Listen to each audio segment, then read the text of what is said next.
Texas boxing scene is honored to have Caleb Suniga, marvelous one, 1-0. I guess we'll call you made your pro debut at 130. I'm sorry, 2-0. No, yeah. I'm sorry, 2-0. I didn't mean to jip you. 2-0. Caleb Suniga. You made your pro debut at 130. Is that your best weight class? Or where can we expect to see you in the future?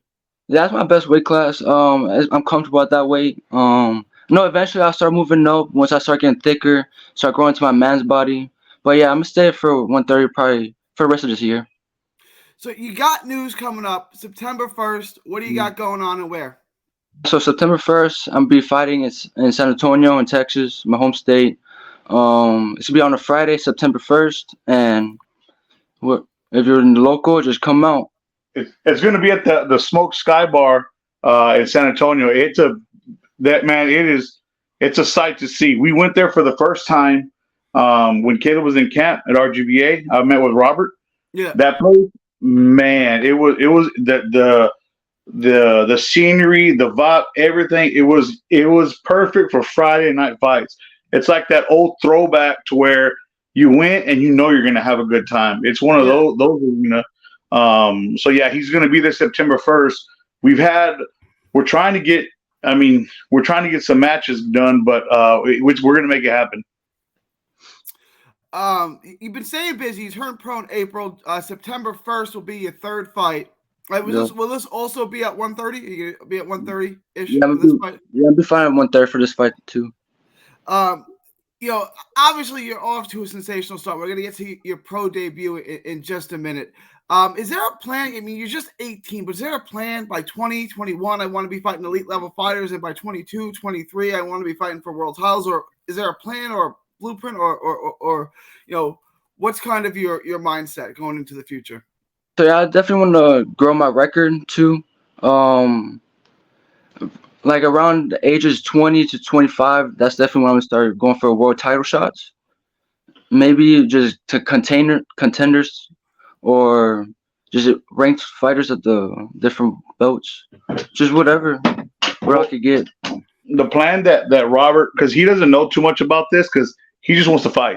So what we want to do, we want to get him a few fights before we get. So Robert's the mastermind going to be behind helping all this stuff, and he's put so much game on us, on me, because they just want him just to focus on the fighting. So with him, we want to get him to about 8 to 10 fights, and then from there we're gonna have our meet. Robert's gonna we're gonna have our meetings with Top Ranks, with the zones, with all the guys. So that's the plan, and then right about 19, 20, like you were saying, then we're gonna take on the contenders, step it up a little bit.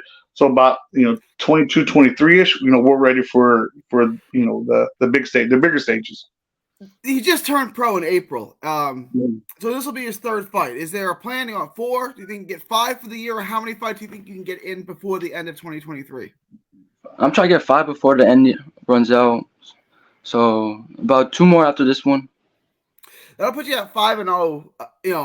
All things, assuming everything goes well, but 5-0 by the end of the year. You made your debut just back in April, so you're staying really busy. Let's circle back. Let's go back to your pro debut on the Golden Boy card. It was supposed to be headlined by Virgil Ortiz, and he got sick. So it was supposed to be for his first fight was in Guadalajara. Oh, your first fight was in Guadalajara. That's right. Yeah.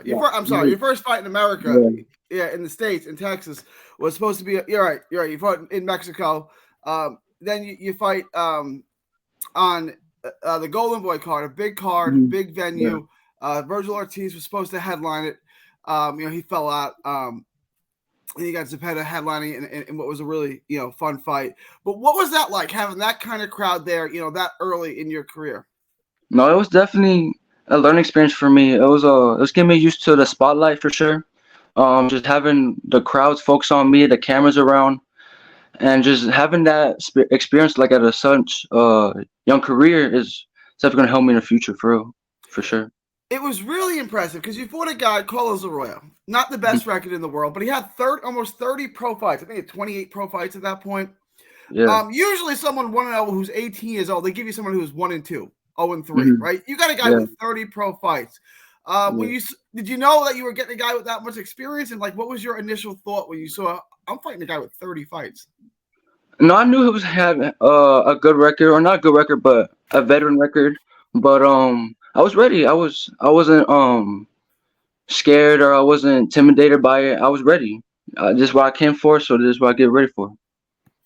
I want to put this out there. He turned pro when you were 9 years old. Just to put that out there. Yeah. So you score a sensational. Again, I'm thinking they're putting you in a guy with this much experience because they want you to go the distance. They want to push you. Mm-hmm.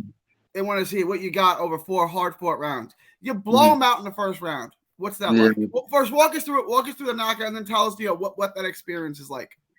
So, to be honest, I don't remember my fight, to be honest. I remember about walking out to the ring, but just kind of cutting out once I get to the ring. But I remember it was fast, and I remember seeing the crowds after I won my fight. But between that, I really don't remember it. So, yeah. I mean, yeah. It's a weird experience. Yeah. Kind of happened so quick, and you got rid of the guy so quick. And I was expecting, like I said, okay, guy's got 30 fights. Golden Boy's not going to put him in over his head, but I expect this to be a tough scrap and just blow him out. Mm-hmm.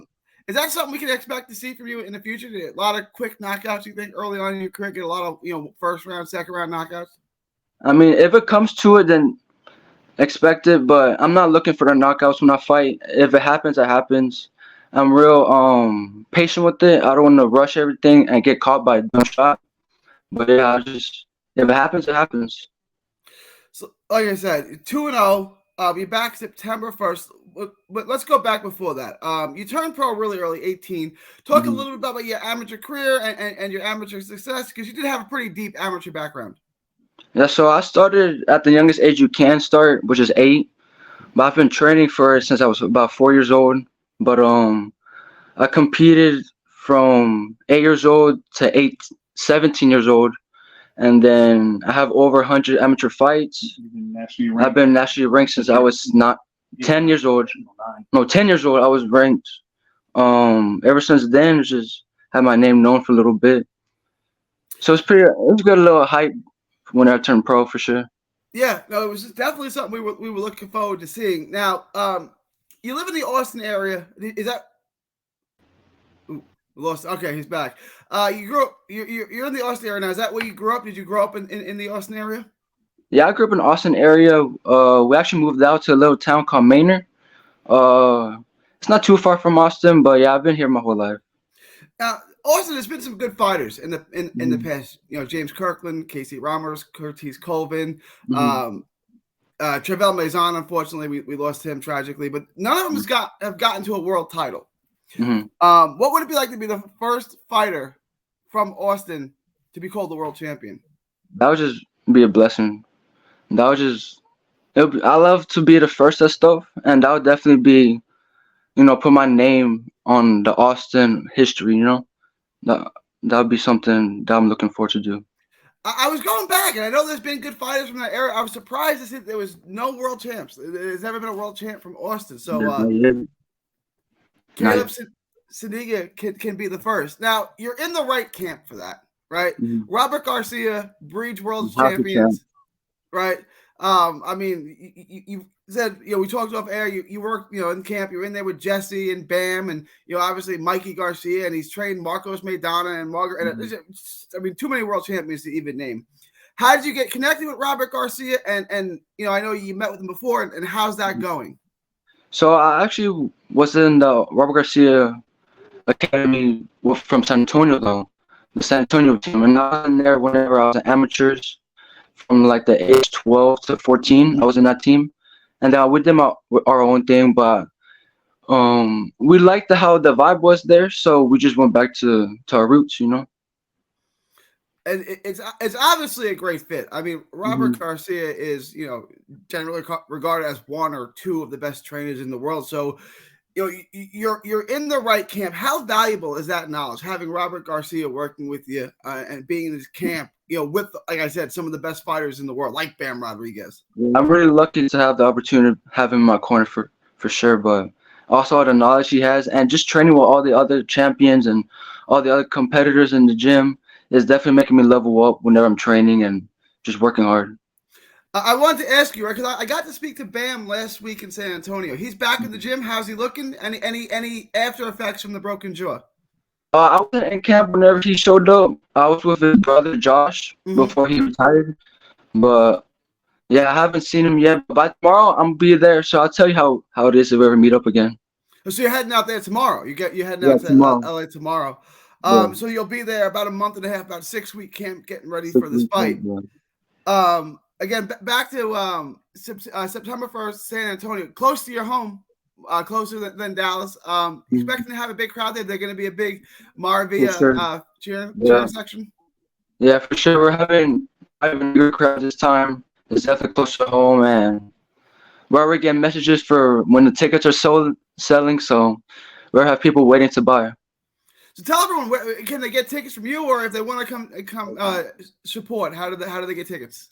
I think you could get them from my dad, which is you got to message him or message my Facebook, which is Joseph Suniga. Just message him on there or just text me and I'll message you on that. And if you guys haven't been, what's the name of it? It's like Smoke Bar. Sky Bar. I really don't remember the name here. It's Smoke Texas Sky Bar is what it is. It's a great venue. Like it is a great place to see a fight. It's a great atmosphere. The fight. Yeah. Yeah. The fight city of San Antonio is a great place to host a fight. Like it'll have a big crowd there, right? For a local fight, it's gonna have a ton of fans there. It's a great place to host a fight. So if you're in the San Antonio area, come out and support. Cortez has a big following too, so he's gonna have a lot of fans there. Sicario has a lot of fans there. Panterita's going to be there. He's not fighting on this card anymore. He was fighting on it, but he's going to be there. And, of course, you have the San Antonio following, and then now you're going to add Austin one because we have a lot of people that have businesses in San Antonio, and we consider San Antonio like a second home because we would always go sparring and do a lot of stuff over there in San Antonio. But now that we get to fight there, it's gonna be a blessing. It's gonna be huge, and it's a good thing too because it's on a Friday. So after the fight, people can stay, enjoy the town, go to the Riverwalk. There's a lot of fun things to do over there. So it's a great city to have Friday night fights on. Oh, it is a Friday. The first one the last one they had was a Friday too. Good Friday. Yeah. Friday cards are the best. They're more fun. It gives you the whole weekend. Yeah. No opponent named yet, correct? There's no opponent named yet. We had two opponents there by now, so we're still looking for opponents. Yeah. I do want to get your opinion on one thing I've been asking everyone. 2 weeks away, Spence Crawford. I got Spence.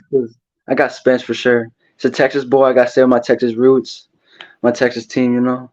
I've been liking Spence for a while, too, so I definitely got him winning. Certainly can't go against Texas. I'm taking Spence for the same reason. Because don't mess with Texas. That's why, right? Yeah, he's calm and composed. He kind of has a Mexican style to him. So I want to get into your nickname, Maravilla, Marvelous.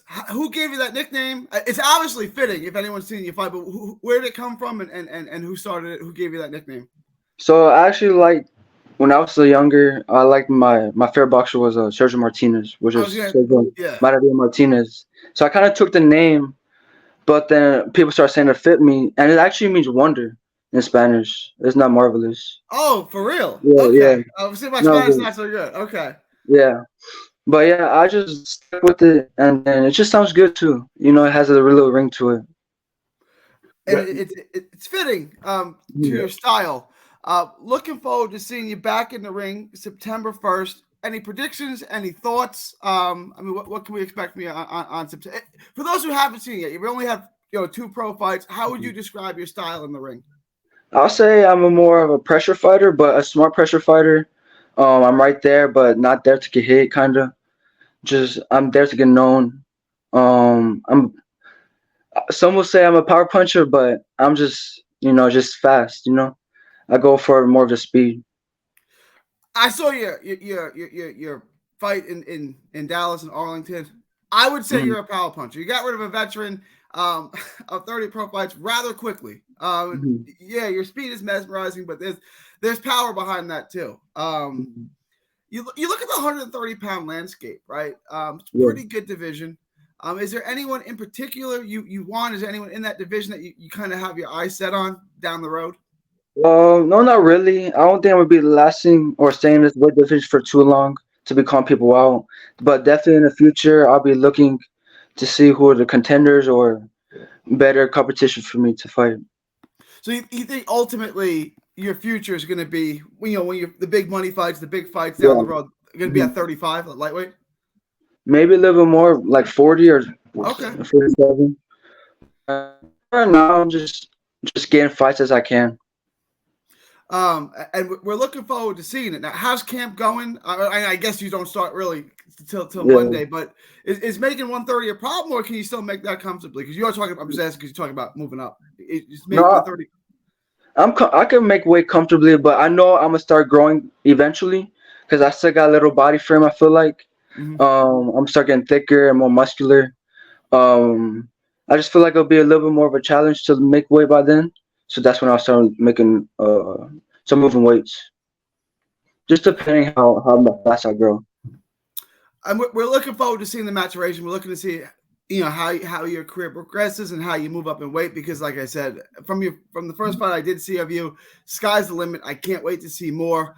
Caleb Suniga, it's an honor, it's a privilege to have you on. Let everyone know where they can find you on social media. Yeah, I appreciate for having the opportunity, but you can find me on Instagram at Maravilla_Suniga, MARAVILLASUNIGA. Oh, and I meant to ask you too. Is your dad the one who first coached you? Is he the one who kind of taught you how to box? Yeah, he's been coaching me since I was 4. Yeah. You've done a heck of a job so far. No, I appreciate it. No, I've been there since because I used to train when I was training. I was training, but with Freddie Gatica, and then then it got to the point where I had to start to get a job because my son was born. Because my wife was pregnant with my son. She was in the gym, and the hot gym, and when she was pregnant with him. And then when he was born in the carrier, he was always in the gym. And when we stopped, he was just we started going to church. And then we put some bags up in the church, and he just kept on hitting the bags without me saying it. So I was like, "Well, let's see what happens here." It was never the intention to, you're gonna fight, this is that and that. So he was just drawn to hitting the bags. So I said, "Well, let's see what happens here." But I wanted to tell you a story that on his name that he didn't say. So his we were watching the fight with Sergio Martinez and Paul Williams, the first one, and then and then we were drawn to Sergio Martinez, and he would start to like Sergio Martinez. So I said, "Well, you can be a Maravilla too, even though he's a southpaw, you're orthodox." So he just kept on watching a lot of his fights, and then one day I sent Sergio Martinez, the Maravilla, the Instagram, a message about my son, showed him videos or whatever, right? So we come home one day, and I have a note on my door. I said, "So what the hell is this?" So we get the note. It says we have a package for us at UPS or Fed. I forget where it was at. And then we go to the store. It's a package. And then I'm looking at it. I said, "What the hell is this?" He goes, "It's from Spain." I said, "Spain?" I was like, "Oh, shit." I said, because everybody thinks that Sergio Martinez is from Argentina, but he's from Spain. So we opened the package, and it's one of his shirts that they send to Caleb.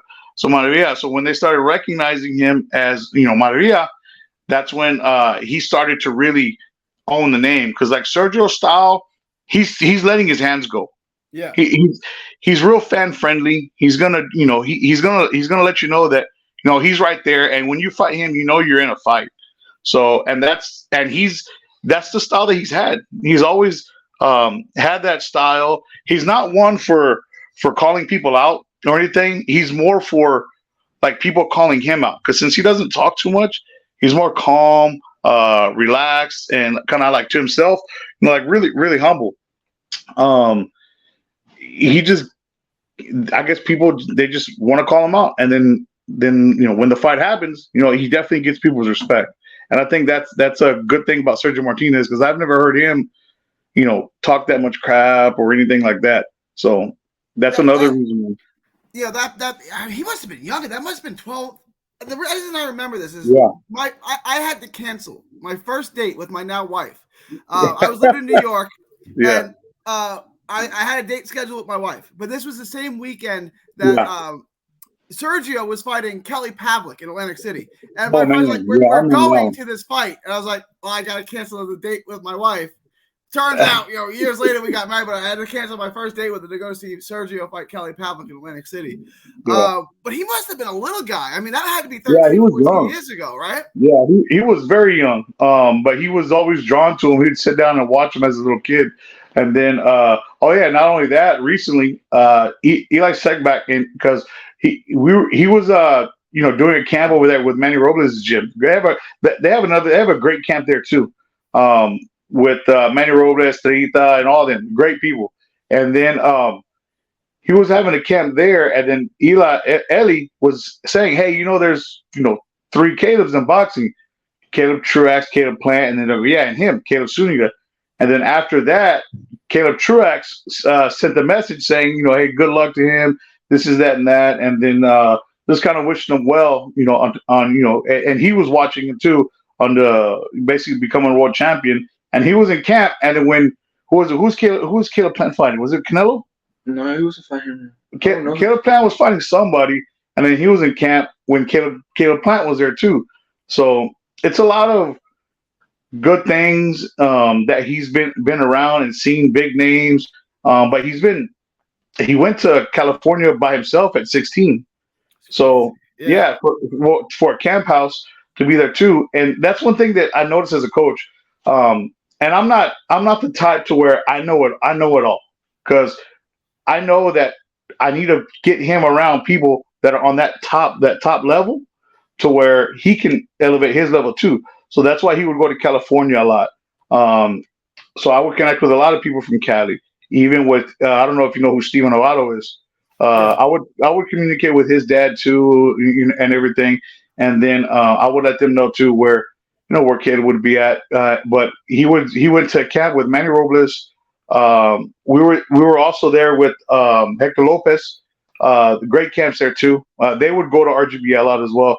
I mean, you can't be training around with Virgil Ortiz at Manny Robles' gym. Now you're at Hector Lopez with Alexis Rocha, and then now we're back to where at RGBA where everything started from the beginning.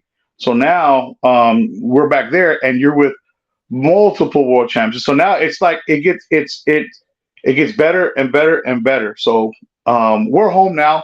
We've had conversations, great conversations with Roberts, and we're grateful for everybody that's been a part of the process to help my son get to where he is. And now it's just exciting because it's like every fight's like a Christmas present, because it's hard to know what you're going to get. And now with him, the 2 fights that he's had, because the first one in Mexico that we had, we were thinking, let's see if he gets nervous or how he acts and everything, right? And then so he knocked that guy out. He stopped that guy within like 40-something seconds. So then the plan was, okay, let's put him with another guy. So they actually had somebody else match with him first before the guy that we actually fought. But that guy ended up going, I guess he was missing or whatever. So we ended up fighting the guy that we fought in Arlington. That guy was supposed to give us some rounds because we saw his record, and we've seen, he's been stopped a couple of times, but the guys are older, and there's guys that he went the distance with, and he actually just went the distance on a fight recently with a guy, and he lost that one, but he went the distance. He's going the distance with guys that are older, more mature and everything, and this one, he knocks the guy out in 40 seconds. So it's like, damn, we wanted him. I want my son to get the rounds, but I mean, I'm not complaining about a quick knockout either. Like, you want the rounds, but if you can get him out, right? Oh, for sure. Joseph, yeah. I'll let you finish. No, that's all I was saying, and I think that's in San Antonio. The fighters there in San Antonio or like in Texas, man, them suckers fight. So, and they're not gonna, that we've known of, they're not gonna stop. It's gonna be a toe-to-toe deal. So we're looking forward to this fight and to putting on a show for all the fans. And then we're gonna see if my son, this guy, is like, sheesh, man, maybe the plan might have to be fast forwarded. I don't. The only person I could think of that's something like that, like Virgil Ortiz. Yeah. Everybody thought he's knocked out. So what do? You might have to level up quicker. So, but that's probably a conversation for Robert and see what we have. Because you do want to get him rounds, but at the same time, if you can get him out, don't play with your food, right? Kill it. Yeah. All right, Joseph. I'm looking at me. I kill my food. Congratulations, guys. Looking forward to seeing the fight. Dad, coach, you've done a heck of a job. Joseph, they said to message you, right? For tickets, where can they find you? Go ahead and send me a message. I'm also going to post on Facebook, about messages and ticket information like that. I think they may be going on sale Monday. So, but that's the word that I got last. But man, I have a lot of people already asking me because this place sells out too. And what's your Facebook so they can find you? They can message you. It's just, I think it's Joseph Suniga, just my first and my last name. So what I'll do, I'll tag you in it too. Okay. I'll tag you so you'll be able to see it. Your fans will be able to see it. And like I said, a lot of Cortez is headlining the fight. I think it's for like an ABO title too. Fighting a guy that's it's going to be a good fight. The main event with Cortez also, and then of course with us. So we're going to be closer towards the main event as well. I don't know if we're going to be the co-main or the one before that, but a lot of expectations. Robert in the corner, training camp with Robert, beat that and everybody, and you can't beat that. So I want to ask you, right? And there's Danny Cortez, who I like a lot, who I call San Antonio's next great one. You got Panterita out in your gym. You guys are all around the same age. They've had a couple more fights than you, but not really. Is there any like competitive banter? Like, is there like a competitive who's going to get to a world title first between the three of y'all? No, not really. There's no competitive between us. We grew up with each other. I've known him since I was starting in the amateurs with Pantera. He was there since my first fight. There's no competition. I mean, there's competition in the gym, like trying to be the hardest working one, but there's no competition on who can make it first. We're all brothers. We all want the best for each other. Well, that's good to hear, man. That's good to hear. Yeah. One more time, Caleb, what's your social media? Let you leave it off with that. Where can they find you again? What's your social media? Yeah, it's on Instagram. It's going to be Maravilla_Suniga. God bless you. It's an honor and a privilege to get to talk to you. Looking forward to seeing you on September 1st. Take care. I'll see you there.